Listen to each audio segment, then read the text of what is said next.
আমার কাছে মনে হয় না আমি ভালো খেলেছি। আর হাসারাঙ্গার এগেইনস্টে যারা লেফটি ব্যাটসম্যানরা থাকবে তাদের আর কি বেশি খেলা উচিত। আমি বললেন যেটা যে আমি ভালো খেলেছি, আমার কাছে মনে হয় না আমি ভালো খেলেছি, কারণ টিমের যখন যেটা দরকার ছিল সেটা আমি পূরণ করতে পারি নাই। সেদিক থেকে বলবো যে যদি সেটা পূরণ করতে পারতাম তাহলে হয়তো বা বলতে পারতাম যে হ্যাঁ আমি ভালো খেলেছি, টিমের জন্য খেলতে পারছি।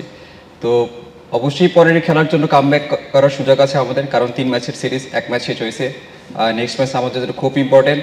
যদি আমরা কামব্যাক করতে পারি তাহলে ইনশাল্লাহ we are in the tournament.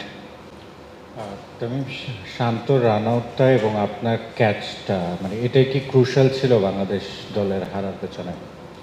অবশ্যই, কারণ দেখেন আমরা অনেক ভালো একটা পার্টনারশিপ দিচ্ছিলাম আমি আর শান্ত ভাই।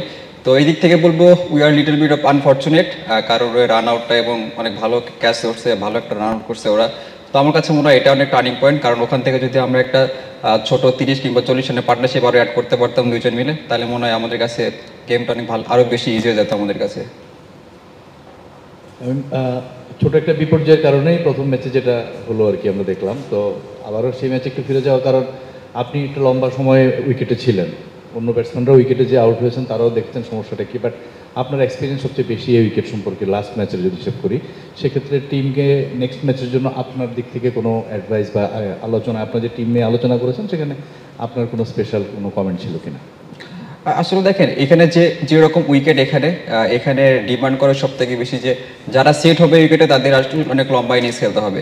তো আমিও শান্ত ভাই যেরকম সেট ছিলাম ওখানে, আমরা যদি আর কিছুটা ওভার থাকতে পারতাম, অ্যাটলিস্ট 5 to 10 ওভার যদি আরও স্টে করতে পারতাম, তাহলে আমাদের ম্যাচটা অনেক ভালোভাবে বেড়ে আসতো এবং পরবর্তী ব্যাটসম্যানদের জন্য অনেক ইজি হয়ে যাইতো। আর আমাদের জাস্ট একটাই মেসেজ থাকবে সামনে ম্যাচের জন্য, সেটা হলো যে যারা নতুন ব্যাটসম্যান যদি উইকেটে যায় তাদের জন্য একটু ডিফিকাল্ট, একটু সময় নিয়ে ব্যাটিং করা, এবং যারা সেফ থাকবে তাদের শেষ পর্যন্ত খেলার চেষ্টা করতে হবে ম্যাচটা বের না হওয়া পর্যন্ত। প্রথম ম্যাচটা একটু আনএক্সপেক্টেড ছিল, মাত্র 5 রানে 7 উইকেট না হারালে হয়তো বা ম্যাচের সিনারিটা অন্যরকম হতে পারতো। আপনারা সেকেন্ড ম্যাচে আপনাদের হেড কোচকে পাচ্ছেন না, ছুটিতে গেছেন দুদিনের জন্য, যাওয়ার আগে নিশ্চয়ই কিছু একটা মেসেজ দিয়ে গেছেন আপনাদেরকে, মেসেজটা কী ছিল আসলে সেকেন্ড ওডিআই কি ঘিরে?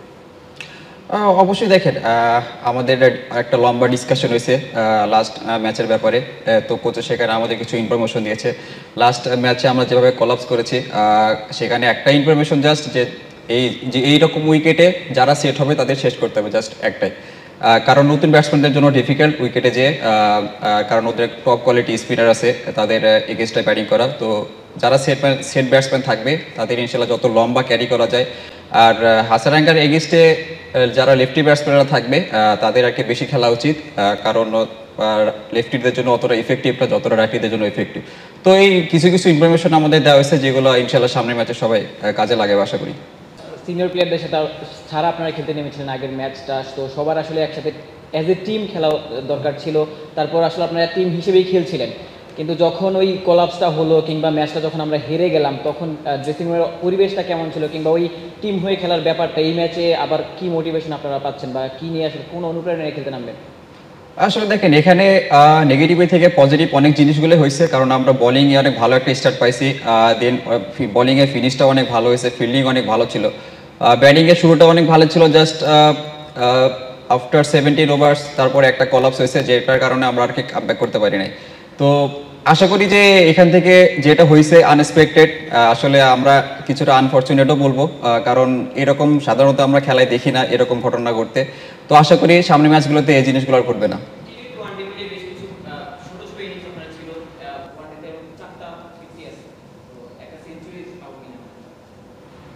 ইনশাল্লাহ এটা নিয়ে কোনো কমেন্টস করতে যাচ্ছি না। তামিম, যা হয়েছে তো ওটা ফার্স্ট, আপনার সামনে দুইটা ম্যাচ আছে, এই ম্যাচ দুইটা আমাদের র্যাঙ্কিংয়ের জন্য যেমন ইম্পর্টেন্ট, নিজেদের আত্মবিশ্বাস ফিরে আসা সব কিছুর জন্য ইম্পর্টেন্ট। এই ম্যাচটা নিয়ে কি পরিকল্পনা করেছেন, আর নিজের ব্যক্তিগত গোলটা কি আপনার শ্রীলঙ্কা সিরিজে? ব্যক্তিগত গোল যেটা বলবো, আমার সবসময় চেষ্টা থাকে প্রত্যেক ম্যাচ বাই ম্যাচ খেলার এবং প্রত্যেক ম্যাচে টিমকে ভালো কিছু কন্ট্রিবিউট করা। তো টিমের যেটা রিকোয়ারমেন্ট, যেটা আমি লাস্ট ম্যাচে পূরণ করতে পারি না, চেষ্টা থাকবে টিমের যেটা রিকোয়ারমেন্টস, টিমের যেটা নিড, সেটা যাতে আমি পরবর্তী ম্যাচে পুষে দিতে পারি। আর টিম গোল যেটা, যেহেতু 3 ম্যাচের সিরিজ, 1 ম্যাচ শেষ হয়েছে, সামনে আরও 2 ম্যাচ আছে, আমরা 2 ম্যাচে চিন্তা করতেছি না, কারণ সামনের ম্যাচটা অনেক ইম্পর্টেন্ট টুর্নামেন্টে টিকে থাকতে হইলে। তো সামনের ম্যাচে সবার ফোকাস থাকবে। I don't think so I played well because I couldn't bat what the team requires, and I think if I bat according the team demand, then I can say I bat well. I just only say I will try in the next game. I think that catch and the run out, I can say that was unfortunate for our team, because if we overcome that, it will be in our side.